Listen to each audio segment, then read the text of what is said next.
Ladies and gentlemen, good day. My name is Chef Nolan from Parade at the 6th floor Happy Valley Clubhouse. Today we're going to be showing you one of my favorite dishes, which is a seafood vol au vent. This is essentially a creamy seafood, very satisfying, placed inside a puff pastry shell that is sure to impress your guests at your next dinner party. So join me, let's get started, and we're going to start with our seafood sauce. Okay? So I have a medium pot here. In front of me we have a range of different seafoods, some other ingredients such as a clam stock.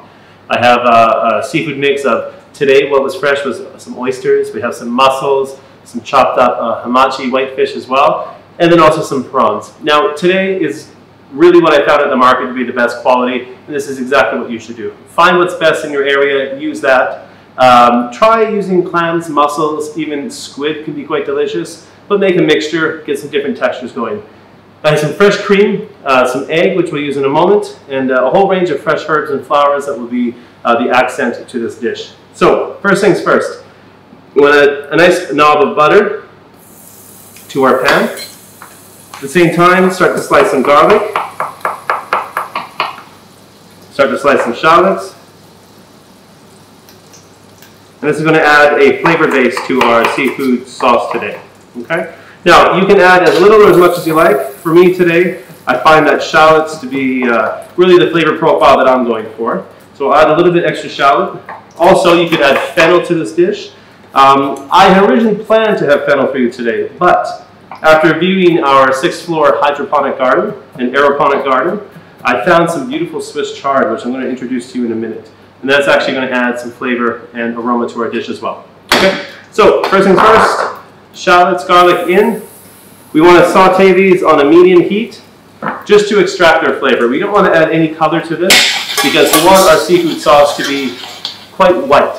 Now, the base for our seafood is going to be, the base for our seafood sauce is going to be a clam stock. But if you have lobster, shrimp stock, even a can of fish stock from the supermarket, you can use all of those. The point is just to try to mimic the same flavors from the seafood that you've sourced from your local market.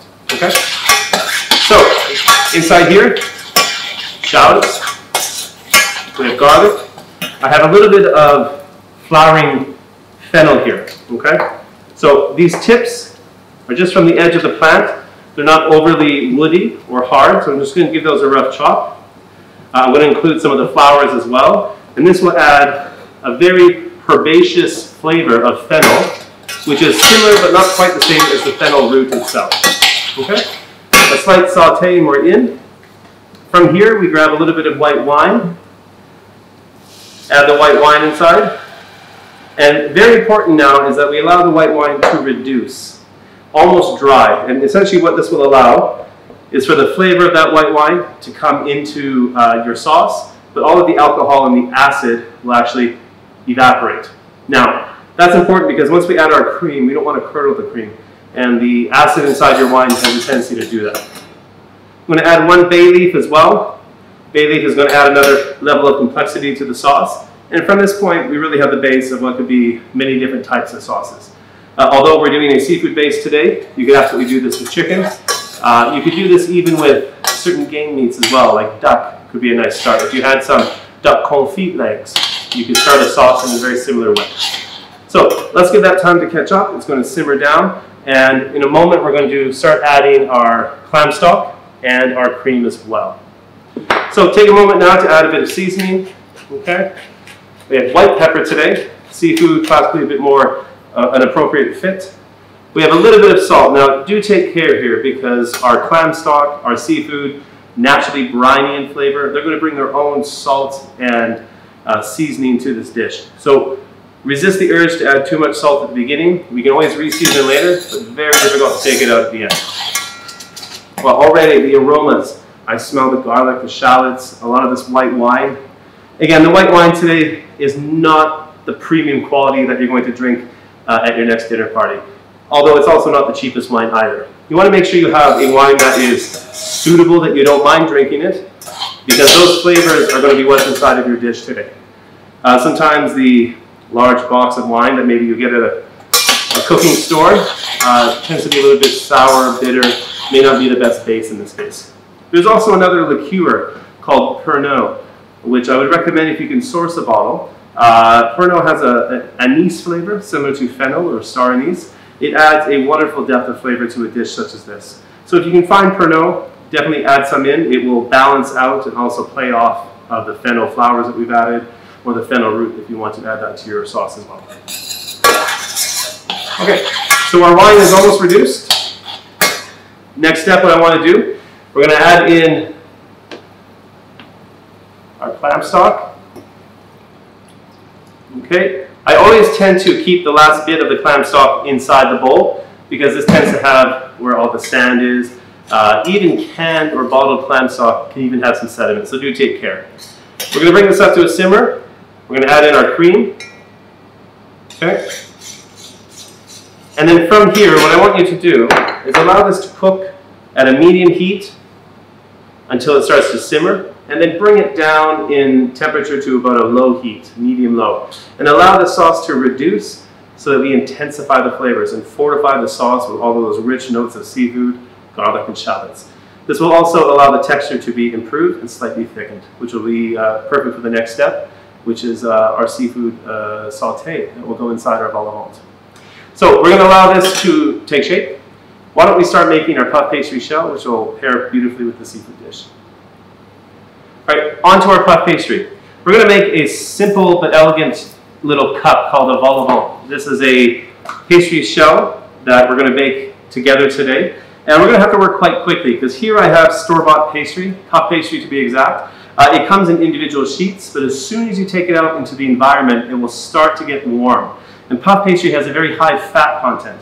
And what happens is once it gets warm, the butter comes out, and you're going to get a puff pastry that is oily after it's baked, but also very difficult to manipulate once it's cold here. Okay, so why don't we get started? I have two cutters today. I have about a 10 centimeter cutter and about an 8 centimeter cutter, or a 12 and a 10. You want to have something of an internal cutter that's about 2 cm smaller, and I'll show you why in a moment. So first steps first, we take our large cutter, make a nice little base, and this is going to be the base for our shell. Place that on your cutting board, and the next step is take your cutter, pressing straight down, peel that base out, place it again in front of you. And we want to do that a few more times here so that we have several layers of puff pastry going on top of what will be a single layer base. And this is going to create multiple layers of pastry that will rise in our oven. And they're going to create a wonderful flakiness once we cut through. Okay? So this residual puff pastry, sprinkle it with cinnamon sugar, bake it in the oven for the kids, absolutely delicious. But for today, we're going to focus mainly on our vol au vent base. So again, let's grab a tray with a parchment paper. I have our singular base layer there. I have 3 layers of our puff pastry here. Now you notice I didn't simply fold the puff pastry in half, say into 4 halves and cut one time to create this. And the reason for that is when you cut through with a ring cutter, what will happen is you'll actually spread the pastry and connect the layers on the outside of this cut edge. And once you bake it in the oven, you'll find that this might actually not rise very evenly. So I recommend cut them individually, take a moment to place them perfectly in the center, and then take your internal cutter, place it right in the middle, and in one fluid motion, press down. No twisting, because again, we don't want to smooth or stretch any of that pastry into the next layer, which will prevent it from rising properly. Okay? You have a little ring. Place that ring on top of the first cut base that you had. Give it a slight press, and just observe and confirm that the outside edges are somewhat similar in level. Okay? This piece here, absolutely, you could put on the side and use with the dish as well. So from here, 2 important points is that you have a fork. You want to do something called docking. You want to take a fork and just press holes on that bottom inside layer so that this actually doesn't puff up too much. Okay? After that, I want you to take a mixture of egg yolks and a little bit of milk. Here I have about 1 egg yolk with 1 small spoon of milk. It'd be about 5 grams of milk. Okay? Here, we're going to brush very carefully just the tops. Again, we don't want any puff pastry to be connected to the layer above or below. So we prevented that by cutting it properly. But at this stage, if we add the egg wash, and allow it to drip off the edges, it will also connect the top and bottom layers, thereby preventing it from rising to its full potential. So try to paint just the top without getting any residual egg wash on the outside of the crust. Okay? Now, I like to take a little bit of salt. You can add fleur de sel. If you have a large flaky sea salt, it'd be perfect. You can add some peppercorns as well. And you've noticed I haven't added any egg wash in the center. Now, what we want to do here is essentially place this in a 200 to 210 degree oven with a fan. And what's going to happen is the puff pastry in the middle that we've docked and pressed down is going to rise about 5 centimeters. Now the 3 to 4 layers of puff pastry that we have on the outside with the egg wash is going to rise about 8 to 10 centimeters. So you're going to have this difference in height. And that difference in height will create a cavity on the inside that will allow us to fill it with delicious things like our seafood stew today. Okay, so let's go ahead to the oven. Again, if you want to use the center part, you can also use the center part, egg wash, touch of salt, and again a little bit of pepper. Okay. So let's go to the oven. We'll bake these at about 200 to 210 degrees for 15 to 20 minutes, or until they come up in size, golden brown, and you should be able to tap them lightly with a knife, and they'll sound hollow to the ear, but also be very light to the touch. Again, we're looking for light, airy, flaky texture. Let's go. Straight in the oven. Close that up, and in a moment, we're going to have this beautiful, luxurious, flaky puff pastry shell to accent our seafood stew. All right, it's been about 15 to 20 minutes. Our puff pastry vol au vent should be beautifully done. Let's have a look. I see inside here already the color is deep golden brown from that egg wash on the top. And most importantly, the weight, very light, very airy and crispy. This is exactly what we're looking for.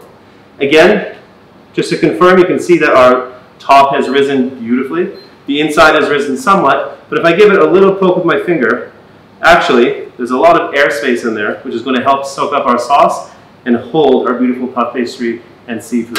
The bottom is flat, crispy. That's exactly what we're looking for. Great job today. Let's move on to the seafood. So we'll place that in our little plate.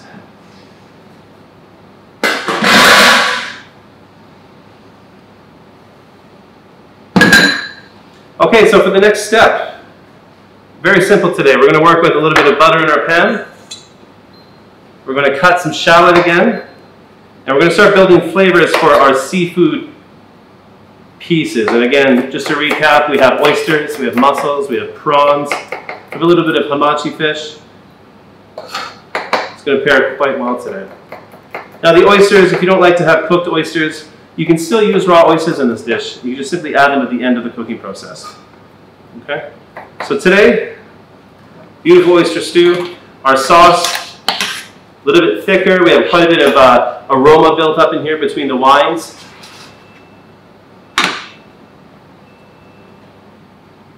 Okay, so our butter is warming up. We have our garlic and shallots ready to go. I want to also bring out a nice adjustment that I found today at our patio, which is beautiful rainbow Swiss chard. I think this will pair quite well with our seafood today for 2 reasons. It brings a nice kind of sour note to the dish. It's beautifully presented, and it's right on season. So what better way to use a product than this? I like to leave these Swiss chards in kind of larger pieces, add some texture to the dish. These leaves, right down the center, these are younger leaves. If you have thicker leaves such as these, you might want to remove the rib on the inside. Just have to look at them. Are they leathery? Are they hard? If not, by all means, keep the ribs in there. Okay? So I might even take some more of these leaves. And right now on the 6th floor, we have yellow, orange, purple, pink, and white Swiss chard. So quite a wonderful addition to this dish. Also today, we're going to work with a little bit of basil. I have some chopped parsley, chervil, and also a little bit of chives. All of these fine herbs work very well with seafood. So let's go ahead and start the dish. Shallots, garlic in the pan. We're going to saute this just until it's aromatic, until it gets softened. But again, not looking for color here today. Next, we're going to add in our Swiss chard pieces. Swiss chard is a little bit of a woody leaf, so you can absolutely, especially on the stems, cook them with the garlic and shallots and leave some of these softer ribs and leaves to the end as a garnish.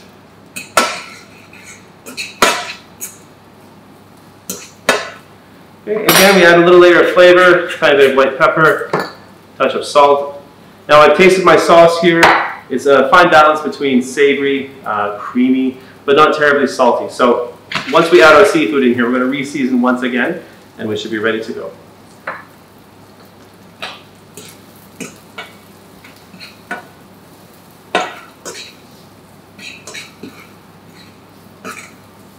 Okay, it's about 3 minutes there. We're going to add a little bit of our oysters. Now these oysters I've actually quickly blanched just in some hot water to get the shape firmed up and to kind of clean them somewhat. Now, all of the liquid that comes out of the oysters, you can absolutely keep, use it as your seafood stock. It's a great addition to a stew such as this. Okay, and you can even see some of the liquid that has come out inside of our bowl. I might even add that as well. This is all flavor. We don't want to miss any opportunity to fortify the flavors in our plate here.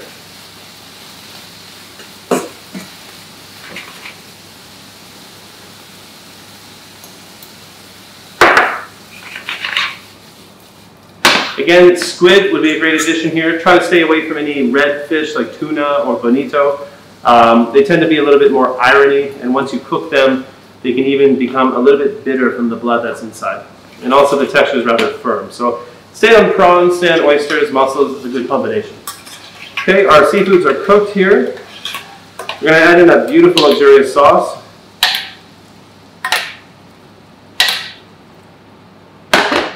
And now we let this kind of go to reduce, reduce, reduce. Turn your heat to high. Start getting your house full of these aromatic flavors of fresh seafood. Add in your beautiful Swiss chard leaves, or if you want to use spinach, you can use spinach. I have some larger leaves of basil as well. We're going to hit it with that chopped fine herbs. Again, this is a combination of chervil. We have chives, parsley as well. Stay on the herbs that you enjoy, but I would recommend for me to use, don't use rosemary. It's a little bit too pungent for seafood. Try to stay on herbs that are a bit more muted in flavor, or at least softer. Now, of course, this dish has nowhere to hide. It's all about seafood, so buy the best seafood that you can. Okay, so again, touch of sauce just to add some more unctuousness, some more texture to it, and we're very close to going to the plate. Now, a final touch of seasoning. We're going to add a little bit of our lemon peel. This will add, of course, a nice citrus note. If you prefer to have a sauce that's a little bit more fresh and bright, I would say right at the end here, add a little bit of lemon juice. I also have some beautiful flowers. We have some barrage flowers. These are slightly cucumber in flavor. We have some pansies and daisies, quite beautiful. These are all from our 6th-floor garden again, so why not use them? We even have some marigold leaves, very fine marigold leaves that are used on the 8th floor as part of the Peruvian food concept. In this case, it adds a very unique herbal taste to the dish that I think will pair well. And again, why am I using these? Simply because they were in season and at the best quality on top of the patio today. We have our fennel leaves and flowers. Again, utilizing what I have available to me for the best effect for the final dish. Okay, now our seafood has come up. Sauce looks creamy. I'm loving the colors of our rainbow chard. Let's go to the plate. It couldn't be simpler. So, our vol au vent today, it's light, it's airy, it's crispy. If you wanted to, you could give it a little poke in the bottom to open up this pot pastry. That'll allow more space inside to hide more seafood, okay? From here, I just simply plate that in the middle. Next, start spooning your more heartier seafoods on top. Accent with a little bit of your shellfish there. Make little layers so everyone can enjoy the different textures as they cut through it. This is what this dish is all about, is texture. With this gorgeous Swiss chard. We have all of these umptious seafoods together. You notice that the size of the seafood is very different. We have chopped up hamachi, beautiful plump oysters on the top. This dish has a lot of satisfying characteristics to offer. Cream sauce goes on top. A little cream sauce on the plate as well. The brilliance of this dish is that you're going to find the puff pastry as you eat it will actually evolve with your dish, meaning that it will start to suck up some of the cream sauce. It will provide different textures as you cut through it. But most importantly, make sure you do serve it hot. Make the puff pastry shells on the same day if you can. That will provide a much richer dish rather than having something that was maybe in the cabinet for a day or two. They tend to get a little bit soggy and stuffy. Okay? Decorate with your elegant herbs on the top for a brilliant dish that is suitable for every garden party that you can imagine. Work with herbs and seafood that you can find. Again, start with the basic techniques, and from there, amp it up to meet your own needs at home. Lobster would be a great addition here. Crayfish. If you can find beautiful Brittany langoustines, feature them in this dish. Your members, your guests are sure to appreciate it. Again, this is our seafood vol au vent with our white wine cream sauce. I welcome you to try it at home. My name is Nolan Ladarni from 6th Floor Parade. Thank you for joining me once again, and I hope you try this recipe at home and keep those comments coming to us on a daily basis. Thank you so much, and stay tuned.